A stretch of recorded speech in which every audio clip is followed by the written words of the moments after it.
Hello everybody, today I'm going to cook curry, which is yogurt curry for Indian style. So if you have any yogurt that is kind of maybe just gone out of date or about to go out of date and you need to use it up, don't throw it away because this is absolutely ideal to make a curry out of. So what you'll see here is in there I've already got 1 tub of yogurt. It's the live natural set yogurt, and there's another one here which I will add to that. With that I will then fill the tubs up with cold water and put them into there, so they'll be equivalent for each tub. There'll be an equivalent tub of cold water in there, which I will whisk together to ready to put into the mixture, and we'll come back to that in a second. I've got 2 onions here, fairly large I guess, but you could use 2 medium onions diced up, ready to go into a pan. I shall dice that up. I will cook that in sunflower oil. You can use vegetable oil if you like, but either will do. And I'll need probably about 3 to 4 tablespoons of sunflower oil for that. I will need some gram flour. This is the gram flour that you see here. It is made from dried chickpeas all milled together. So in the mixture of yogurt and water, I will be adding 2 spoons of this ladle, big ladle, 2 spoons of that. So to one of these tubs is one of these heaped of gram flour that goes into that. So proportion wise, it's 1 yogurt, 1 water, 1 scoop of gram flour that will go into there, and all together that will be whisked before we add to the main base. So the usual spices go in. You've got some tomato, plum tomato. There's just about 1.5 plums with some sauce in there. The usual salt, I'll probably be adding roughly about 1.5 spoons, and you can always add more if you need to, teaspoons that is. Ginger garlic ball, chili ball, again to your individual taste and heat that you can take. And then you've got your garam masala, turmeric that I'll be using out of these ingredients. So in the pan I've put the onions and the oil in there. That was about 3-4 tablespoons of oil. I'm going to add 1.5 teaspoons of salt. You can always add more if you need to. Put the tomatoes in there also, and I'm just going to add the ginger and garlic leave the chili for a little bit later. Give that a stir.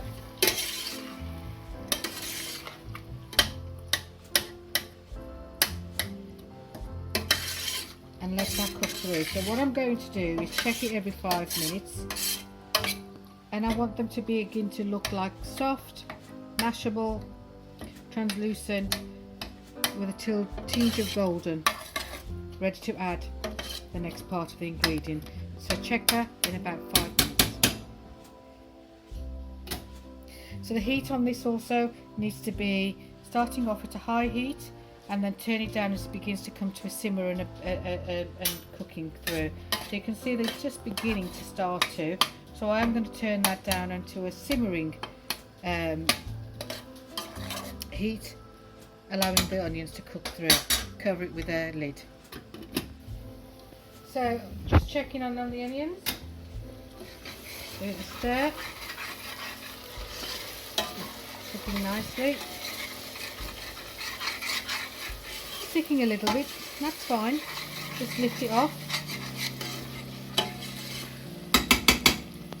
See if they are mashing. Almost. Just feel like it needs another 5-10 more minutes, I think.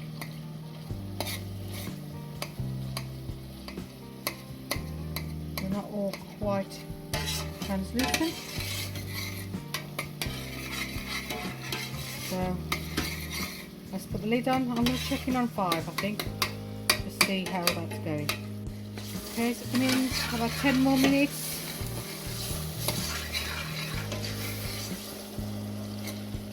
Still needs a bit more.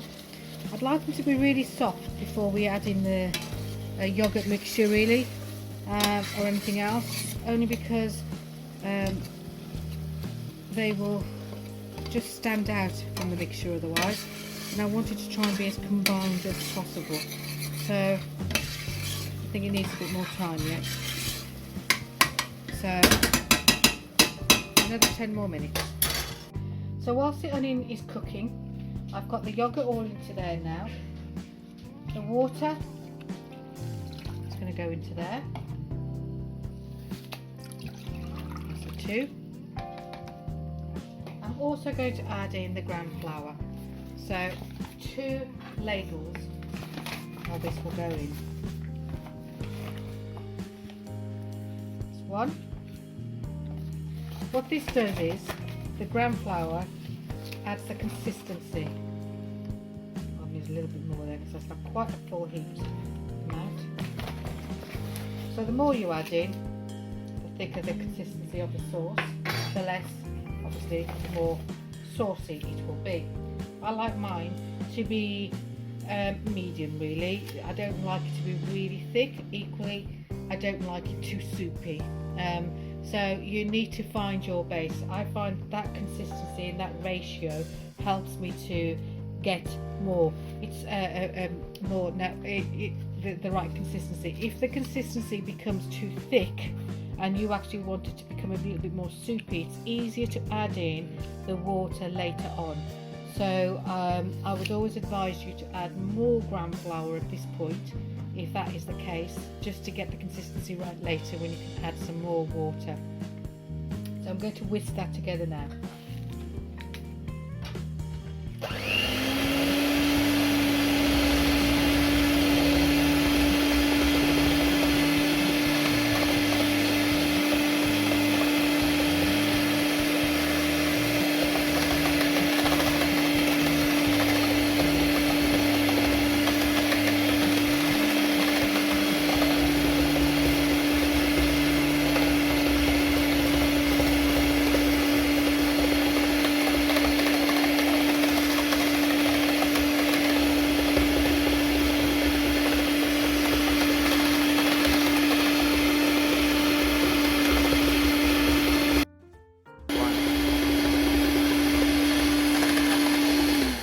So I've mixed that together.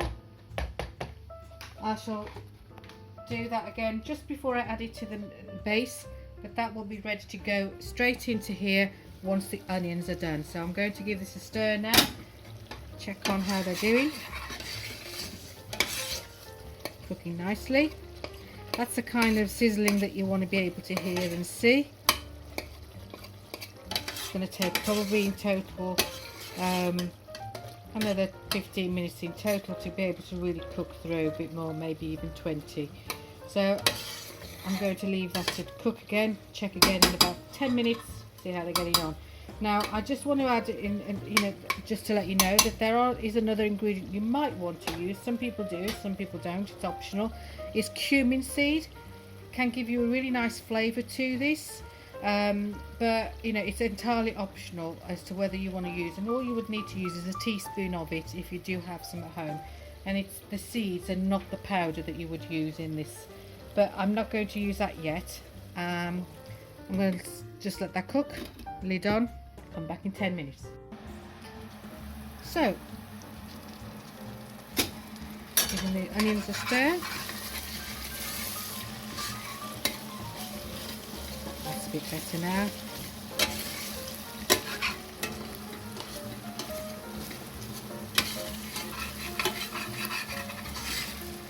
That's great.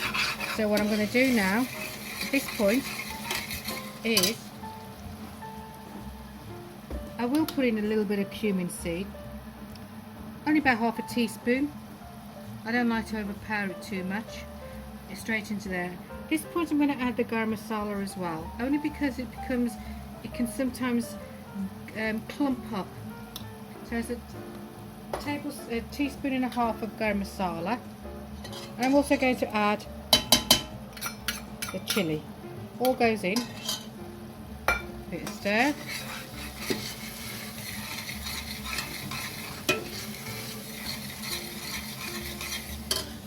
And now I'm also going to put in turmeric as well.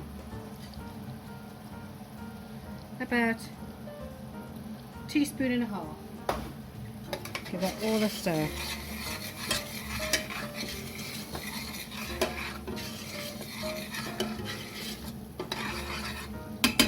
So I'm just going to get the mixture now. Just give it one last whisk before adding it in.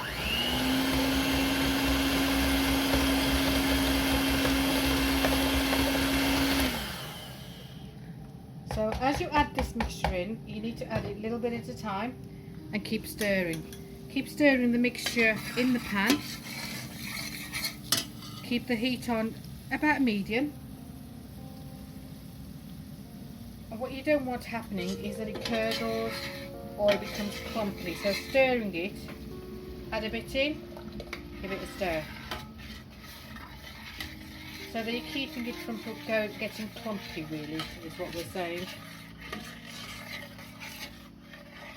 Add a bit more in. Give it a stir. It's a bit like a batter mix, really. That you would keep on stirring it to stop it from getting all clumpy in areas. And then making sure that it's all really mixed in well. Add a bit more in. Keep stirring it. Add a bit more in.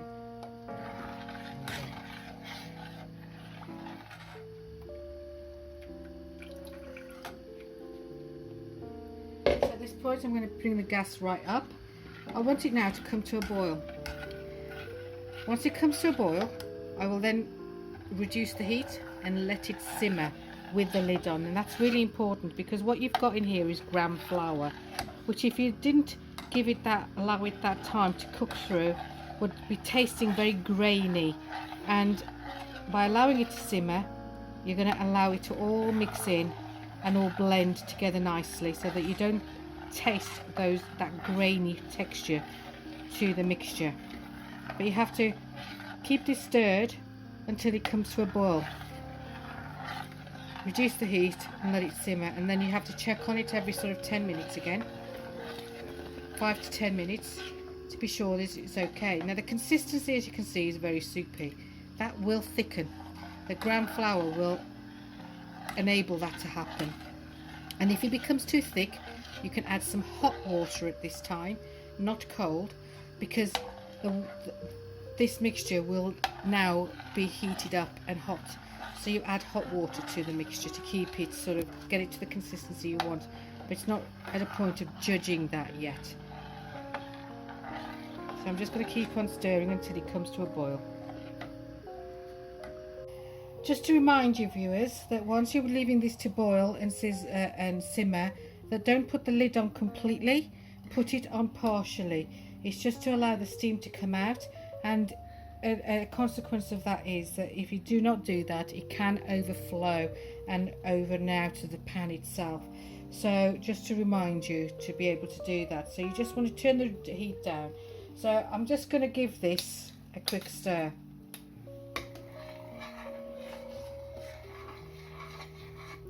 And then check in on it in 5 minutes. So everybody, that is now done. Okay, so I have some frozen coriander already done, as I've shown you before how to do. I'm just going to sprinkle some of those in. Use fresh if you wish, doesn't really matter. That's all you need, and that will be ready to serve. Like and subscribe for more videos. Jazzy out.